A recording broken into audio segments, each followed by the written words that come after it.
G'day fellas, welcome to a casted game. Spawning in the west of the map, it's Lucifron 7.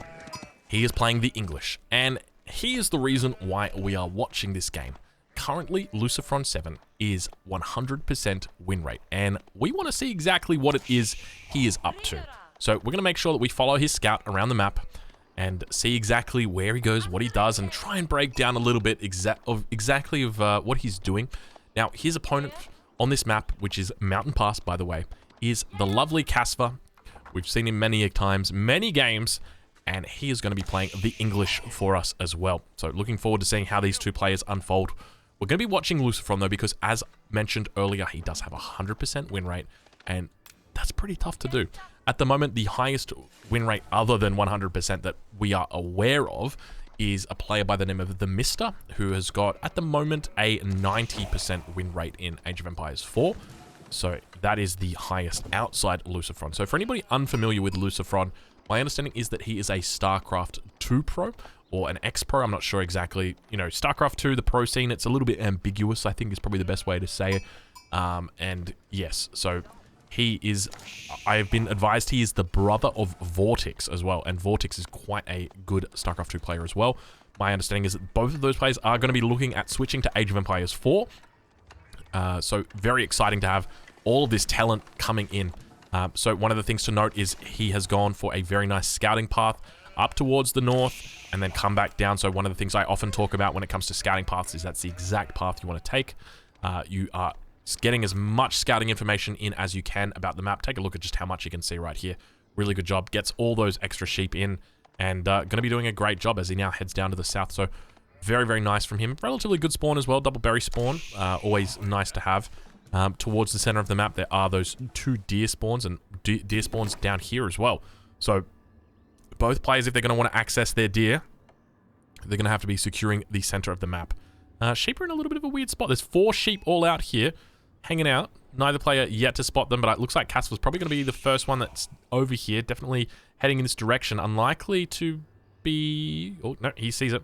He spots the first one. He'll get the second one. He'll most likely spot this one down here to the south. Does he manage to pick it up? Let's take a look. He did actually see it, but he must have had his eyes closed, it looks like. Lucifron now going to be looking to age up, dropping down straight away that council hall. We've seen this in 99% of games so far, I would say. Have we seen the Abbey of the King? I think Don Artie was the only person to build the Abbey of the King, and he built it in like his first game. So I think he was probably just trolling. But I think that's the only time I've ever really seen it. Actually, no, I did play against an English guy in the technical stress test who also made an Abbey of the King. It was an English mirror, now that I remember. It was an English mirror, and I rushed him with Vanguard Men-at-Arms, and then I never did that ever again because the English are very strong in the first age, and you should never really rush them in the first age. Very strong. I guess maybe, unless you're the Mongols, then maybe you could do it. So we'll take a look at what he's up to in his transition period. Going to be going for, looks like a double town center opening. So we can tell that he's going to be doing that just because of the amount of stone he's going to be gathering here, or the fact that he is gathering stone at all. Also got plenty of villages over on wood here. So very curious to see a lot of people like give you anxiety as an example in this matchup. I believe that what he actually does is he goes for a fast castle, but he goes to the third age with the King's Palace. And the King's Palace is essentially going to enable him to boom up at the same time. So you got to like think about it, right? You are in this situation, okay? Lucifron, hypothetically, he's going to drop this castle or this town center down. It's going to cost him 700 resources. He could put those 700 resources towards aging up. Now, keep in mind, age up is a lot more expensive than that. Okay, so you're going to have this town center down for a lot longer, but at the same time, you know, there is a consequence that you're not going to be getting that tech bonus. I guess the subsequent response to that might be something along the lines of, well, if your opponent does fast castle 2 TC, then maybe you could do 2 TC into fast, or 2 TCs into fast semi-castle, or semi-fast castle, gosh, sorry. And then you've got 3 TCs, and then you can, you know, outscale your opponent on that part as well. Lucifron going to be doing a great job of just scouting out his enemy. Down here towards the south. We're actually just going to get rid of this up in the top left-hand corner because I don't find it that useful, if I'm honest with you guys. Lucifron looking pretty decent. Spots those 3 longbows out early in the game. has spotted out the stone towards the front of the base, and it's, to be honest, it's quite a tough stone to deal with, especially, so this is a quite, a very difficult, I'll say that much for Casper, because Casper in this situation, okay, if he wanted to go for front stone, he's going to have to deal with his enemy who, so watch what happens when the longbows spawn. When the longbows spawn, they always spawn from the south here. And as a result, they have to then walk up. And it's a little detail, but if you're making longbows here, it's going to be easier for them to run in and touch the front here. Whereas like Lucifron's just having a great time. Like he's already picked up that 300 stone, already going to be dropping down that town center, you see, putting it on a wood line here. So not looking to really protect anything other than this wood line. And I do like this from Lucifron. As the English, in my opinion, it is a civilization where you can really transition to farms and it doesn't hurt you a whole lot. And as a result, I think that, you know, in this situation, this is the wise choice, because if Lucifron wants, he can just drop a mill right here. He can put 8 farms around it. He's fine. Drop a mill here, 8 farms around it. He is absolutely Gucci. He is really not too fussed. But despite that, he's still going to be continuing to train longbows. And I love the fact that despite him dropping this second town center down, he is still able to continue longbow production. Compare that over to Casper, who is doing the same thing, but doesn't have a second town center. So I guess Casper in this position is on a timer. That means that he needs to really make sure that this game ends shortly. He needs to make sure this game ends probably within, I would say, the next 5 to 6 minutes. That is his goal here. Otherwise, he's going to need to do some significant economic damage to his opponent, because he's going to begin to pull ahead in economic score. So we take a look right now. Casper sitting on 25 villages compared to the 27 of his opponent, Lucifron. So Lucifron definitely having a pretty decent time, and already we can see that transition to farms. We talked about this earlier. This is, they're really not hurt by farms. And take a look how beautiful that macro is right there from Lucifron. Incredible. Really using the defender's advantage here as the English. So keep in mind, in addition to being able to have reinforcements that come in faster, obviously that one did get picked off, he's going to have that network of castles bonus. It's going to be buffing up his attack speed by 25%.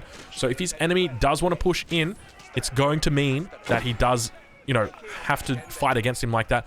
But he's in a bit of a difficult spot, and the reason why is because when it comes to your council hall, you can't pop these units out at the back over here. You have to pop them out over the front. It's just the way the building spawns. And now you can see that this mass is built up quite significantly for Casper. He has reached a critical mass versus his opponent, and now he can't get any more longbows out. He's probably going to try and sneak a longbow or 2 out here. I wouldn't be surprised. Looks like probably going to be dropping down an archery range or 2 at the back. It's actually a stable that he's going to be going for here. I do like this choice. Now also going to be migrating his villagers over, bringing them over to the right-hand side, right underneath the safety of the TC. He's got to be careful, though, because these longbows are going to be moving around. The house does get up, but he's got to be oh so careful, because now these longbows are going to be coming through. Let's take a look and see whether they manage to get line of sight on any of these villages, or whether they manage to get back in here. Looks like he's going to be doing his best. Those villagers just... oh, they're so close right now. Oh, he spots him out just a little bit. Does he manage to walk back?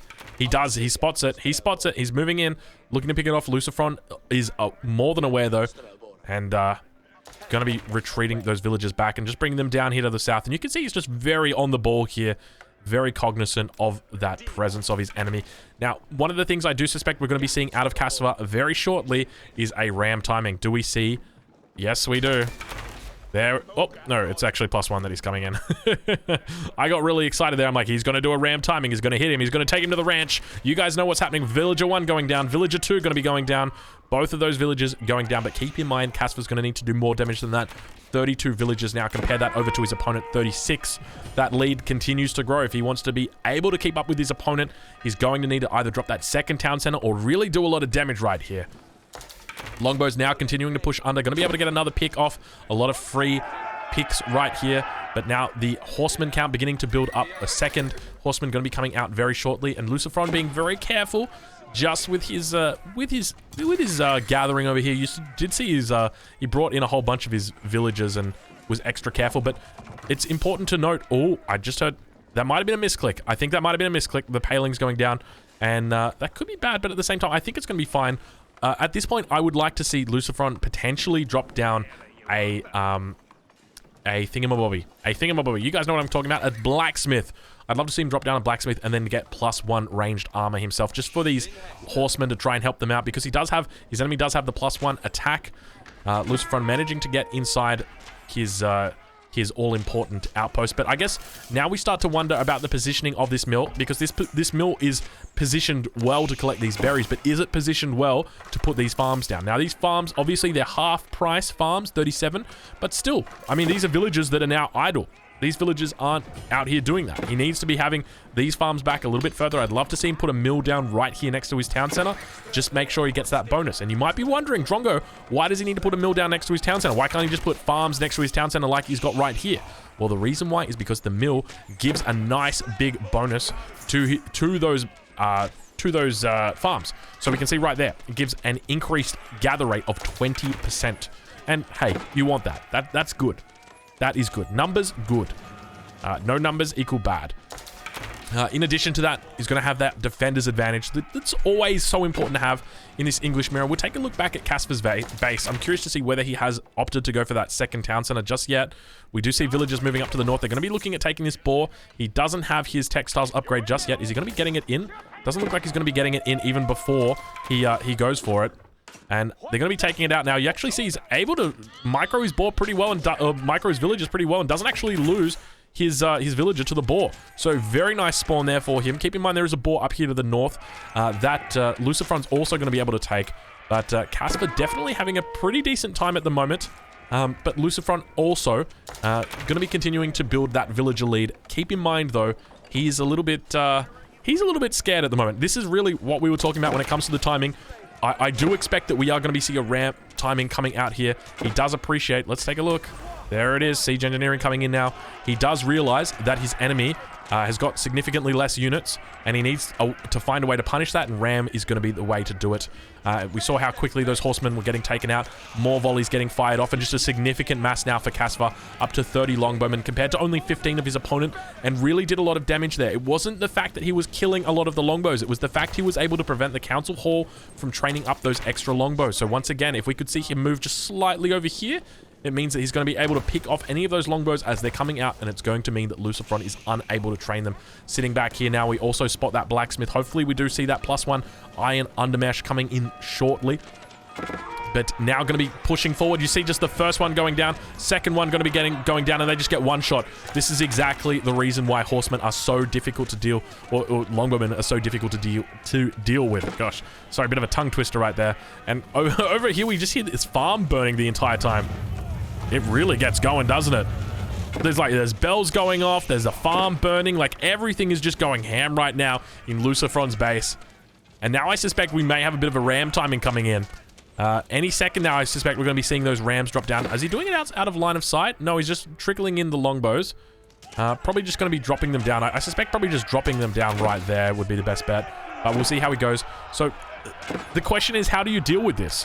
How do you deal with this as the English when your enemy is in this position? And to be honest, I think there's only really one way to do it, and it's still a gamble if you do it. It's dropping down a second and a third stable and going all in, stopping your villager production, otherwise you will die. Using all of your resources on horsemen, use your town centers to create scouts. Scouts are going to be doing your sieging, and then you're going to need to pull it. But the problem is, it's a very difficult thing to hold and to force your opponent to sort of die to. Let's just say that much. Now, Lucifron going to be getting pushed back once again. We see more and more villagers getting idled up here. 2 villagers sitting inside that outpost. And any second, where are they? Are they going to be dropping it out of line of sight? He does actually see it within line of sight, but I think that Casper actually thinks he's doing fine. So from here, I'm curious to see whether Lucifron actually thinks he's not going to be able to get punished by doing this. Now, keep in mind, he did drop down that 222 town center. 222 town center. Sorry, stuttering a little bit there. Tay Junior. But I guess the difficult part for me is, you know, how is he going to counter this? At the moment, it just looks like there is no real answer to it. I don't think Lucifron is going to be able to hold this, despite, you know, being relatively close in score. I don't think that there's any real chance, because now Casper's got the second battering ram. That's all you need. 2 battering rams is more than enough. And he's going to begin to head towards the council hall. Lucifron he's going to see this coming in. And now the battering rams begin to build up. He's got another longbow that's beginning to train, but it's a little bit of a waste of time. Town center now going to be focusing down on that battering ram, taking the brunt of that damage. You can just see how little damage it's taking, though, because of all that extra armor. It's going to be able to tank it up. It's going to enable him to walk underneath this town center, really get underneath. Lucifron now going to be moving forward. There's plenty of horsemen out here, but there's just not enough, unfortunately. He really needs to get that mass built up, needs to be able to clean that up, and he needs to pull villagers at the same time so that he's able to siege that down. He also needs to get that textile upgrade if he hasn't got that already. Really try and make sure that this push is dealt with sooner rather than later. Lucifron now going to be in a bit of a difficult spot, trading out longbows with longbows. Plenty of longbows from his enemy, 26 longbows from him. His enemy, on the other hand, Casper sitting up on 45. Significant mass. He's going to need a lot more than just 6 horsemen to try and deal with this. A good idea, honestly, to head through, potentially cut off those reinforcements, but now going to be heading towards that town center. Villagers getting pulled. First villager going to get picked off. Second villager going to be going down. And at the same time on the back line, you can just see those longbows doing such a great job of dealing with it. We don't have any +1 armor. And look how quickly they just get shredded. Now longbows from Lucifron at the same time. Going to be trying to focus down the longbows of his enemy. Villagers also getting pulled and firing as well. At the same time, Casper sitting up on 53 villagers. His opponent sitting down on 44. Casper doing a pretty decent job of doing this. And I don't think there's any way that Lucifron's going to be able to hold this. There's too many rams, too many longbows.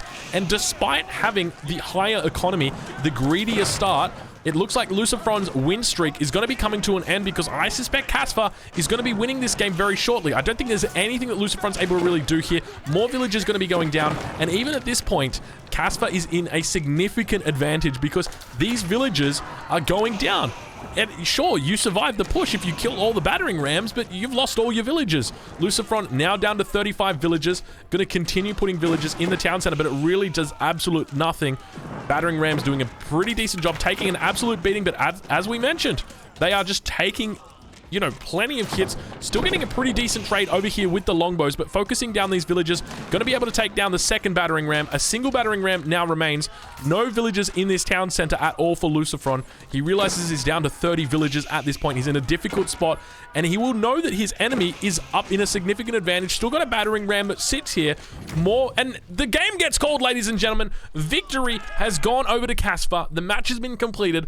Good game. Lucifron's win streak has ended.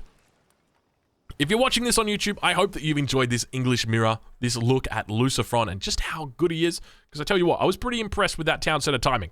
But nonetheless, he must go the way of the dodo. I will catch you guys in the next one. Thank you so much for watching.